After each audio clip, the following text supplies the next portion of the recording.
What is up, guys? And I have just finished the Devilman manga. I am really upset that it is only 5 volumes long, but it was short, it was sweet, it was a great read, and I can see why it has inspired so many people and so many manga authors and just people in general over the years. What this manga represents, the messages that it's trying to convey, and what it presents to its audience, I think is something that you see in a lot of media, but it's presented in a very profound way, and it also still leaves a lot of questions and a lot of mysteries about things moving forward. I think the best way to talk about this is just to talk about everything involving Ryo, the character. So, Ryo, the character, from the very beginning of this manga has been kind of, brash, blunt, does his own thing.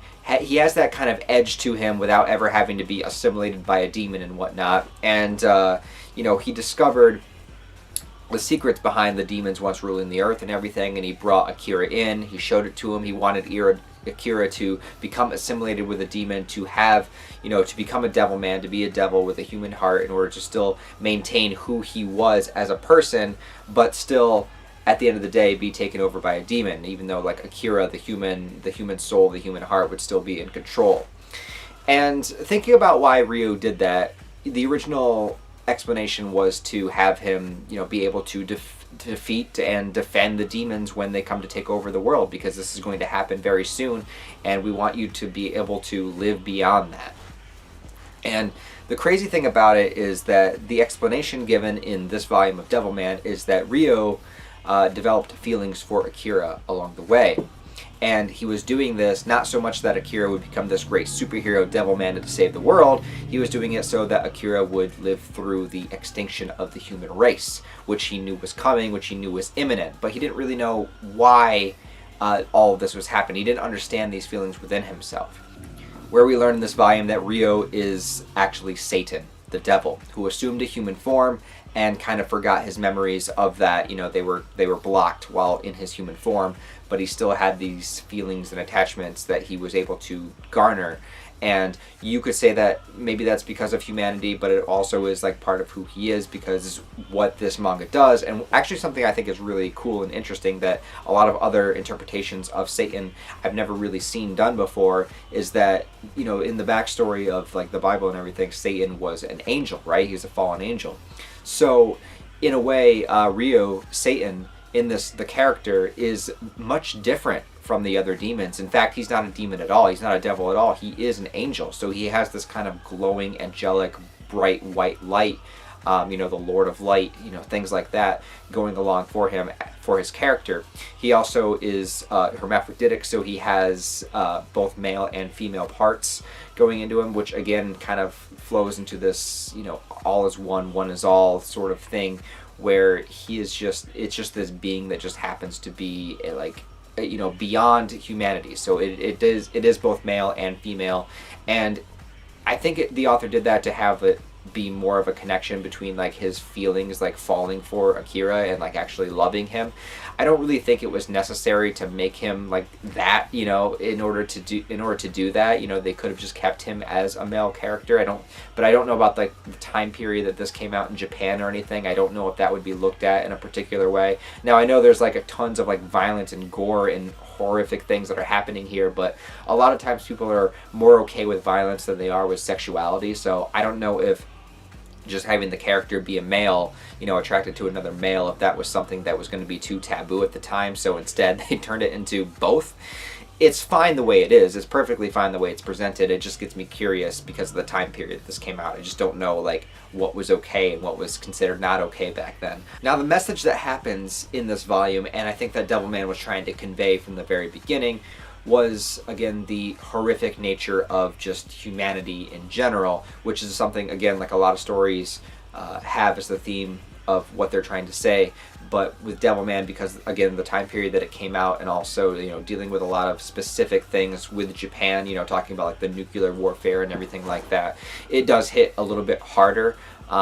Especially when you can kind of see how other stories and manga have taken inspiration from this as time has gone on. But it's not just about like the horrors of humanity. It's really about the horrors of power and who has power over what, and separating yourself from everything else and saying, this group of people is allowed to have power, but because of that, these people can't, and painting people as enemies, painting them as demonic, as devils, which is also like a theme in Attack on Titan that I'm reading right now. But the whole scene of everything happening at Miki's house, where just because she is around Akira, because Akira was found out to be a devil, and so just that association, guilty by association, causes people to go into a panic, and there's like an angry mob that winds up going to their house and, you know, just bashing the windows in and running in and just trying to kill all the devils, because it's in this kind of mindset where it's us or them, and, you know, if you're not one of us, then you're one of them, and it's just, there's no room for middle ground, there's no gray area, there's no room for devil men. It's either you're a man or a devil, and whatever side you're on, you know, the other side is going to try to kill you. So, you know, the devils themselves, the demons as they're presented in the story, they're very much like about that kind of primal, like just, you know, whatever kind of desire you're feeling, whether it's rage or fighting or sex or whatever it is, you know, just to exploit that, just to do it, you know, it's that kind of freedom that I think like Satanism and whatnot will give you, that kind of idea of like, you know, just going off your natural physical impulses, doing whatever you want. Humanity, on the other hand, since they're kind of capable of both good and evil, they have this like fear mentality of like, I have to present myself as good, I have to be on the good side, and in doing so, they become evil themselves, where they'll call other people their enemies or the devils, or, you know, will assume things about somebody because of their association. And they're like, that mob mentality is that when you get a big group of people around, you know, and they're all chanting one thing and they're all screaming for one sort of result, you'll kind of just flow into it because you don't want to be seen as an outsider, because once you're an outsider of the tribe, then you are subject to the wills of that tribe that will come after you. So if you are no longer one of us, then you must be evil, right? And so basically what we're watching in Devilman Volume 5 is just society collapsing with that complete fear and paranoia, where everybody is destroying each other. And when it comes to the character of Miki, you know, it's extremely graphic and extremely tragic. And this is where maybe there was a lot of Berserk inspiration coming from this final volume, for sure.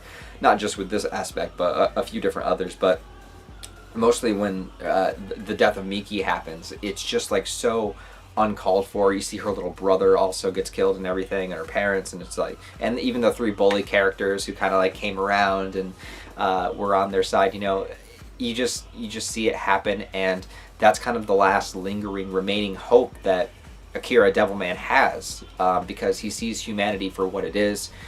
He goes to this sort of like laboratory experiment place, and he sees like all the horrific things humans are doing to demons, and it's not any different than what demons would do to humans. And it's like you see this sort of gray area just engulf him, where he realizes that, like, is humanity even worth protecting? You know, is there, should I even keep fighting for humanity? I don't know. It's like, well, I have this one thing, you know, I have this love that I feel for Miki, and when he goes to her and she's gone, you know, nothing is left except for just fighting. And it's not a battle of like winning this will solve anything, because at that point the apocalypse has already come.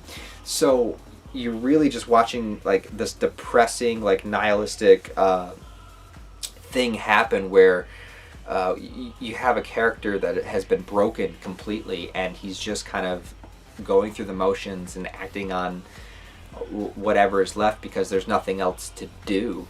That was just sort of the end result that both of them had to face, where, yeah, I guess we have to do this for whatever reason is left, you know, I guess we just have to.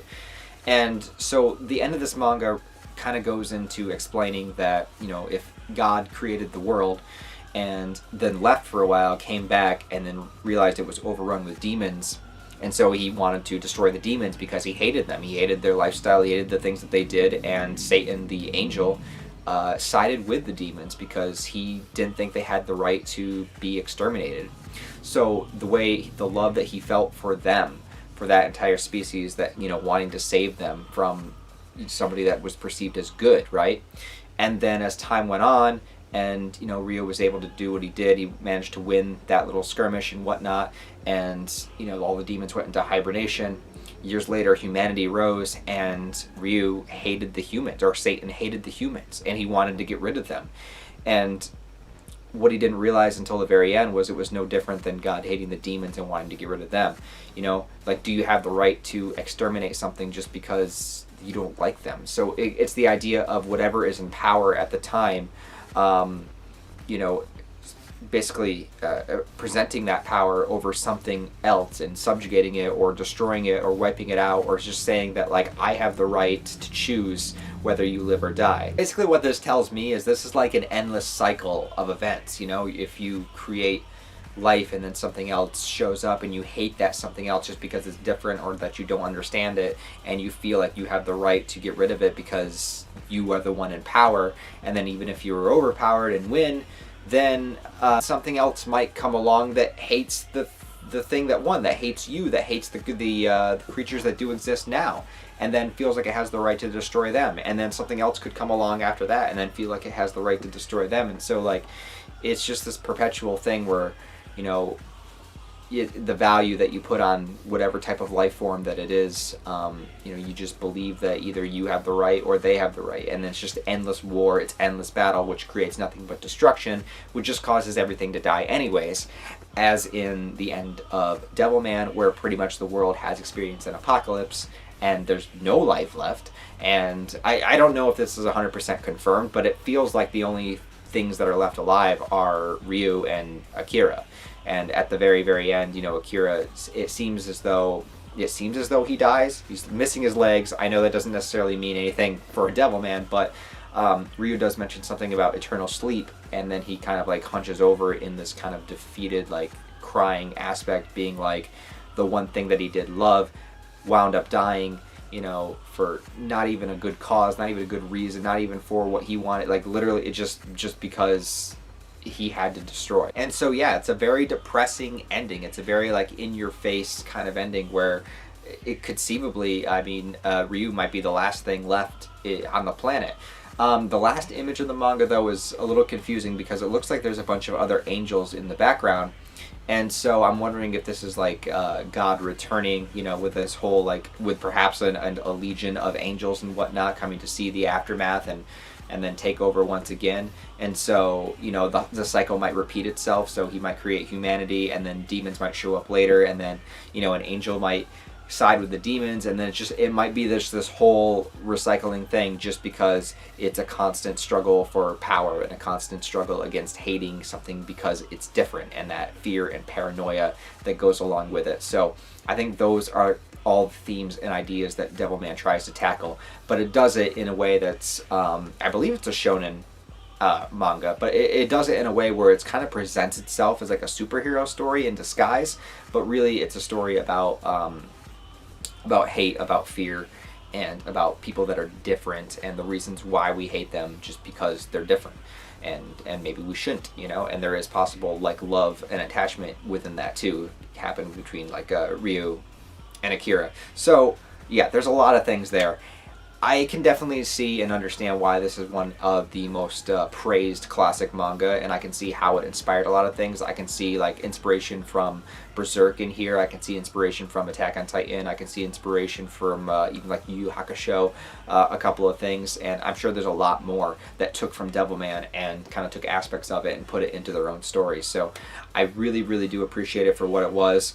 I'll do a video, like a full recap of like what I thought about the entire series. So I'll save my full thoughts for like a complete series review for that video. But as far as Volume 5 goes, I thought the ending was really, really good. I thought it was tragic, but a good kind of tragic, that really makes you think and makes you like think about the world a little bit differently, and see how it inspired so many things that came after it. So yeah, let me know what you guys think. Let me know what you think about Volume 5 of Devilman, the finale of Devilman. Now, I know there are other manga by different mangakas, different writers and whatnot, that continue either Devilman in a different way or do like an alternate reality version of it. I don't really know what they are or where to start from when it comes to those. So I don't know, maybe if somebody could like write me a list of like what order would be good to read them in, and I might get to them. Though I have a lot of manga to get through because you guys have been recommending so many to me, and I'm trying to read them as I can, as I get free time, as I get time to think about them and theorize and create the videos and edit the videos and upload the videos. So, you know, all that within the mess of life also. But I promise that I'm going to get through all of them at some point, one way or another. So anyways, guys, Devilman thoughts, put your comments down below. Please like the video. Please give it a thumbs up, comment, because interaction with the video helps it be seen. Let me know what you think. Discord and Patreon links are in the description below if those kind of things are your jam. If not, that's alright. You could also subscribe if you wanted to. Now, you don't have to, but that would be pretty damn cool. I don't give a shit. Anyways, guys, thanks for watching this video. Really do appreciate it. I'll talk to you next time.